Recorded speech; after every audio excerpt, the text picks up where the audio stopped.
हीरा मोती भरल खान में, अन्न भरल खरिहानी में, किसिम किसिम के फूल खिलल बा भारत के बागवानी में। मात पूत पंजाब हिमाचल द्रविड़ मराठा बंगा, गोवा उत्कल राजपुताना चंबल जमुना गंगा, हिंदू सिंधु चरण पखारे हिमराज दरवानी में। किसिम किसिम के फूल खिलल बा भारत के बागवानी में। धानी धरती के हरियाली, सत्य सादगी सादा, रंग केसरिया त्याग शक्ति के धीर वीर के वादा।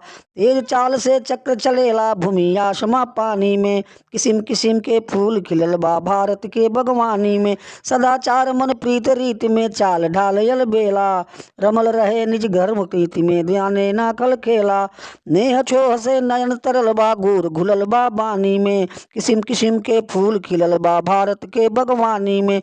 मानल अगहर विश्व शांति के, नेक नियत इंसाफी, गैर लोग के गले लगावे क्षण में कर दे माफी।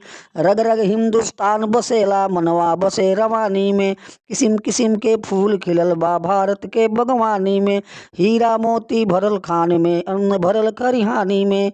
भारत माता की जय।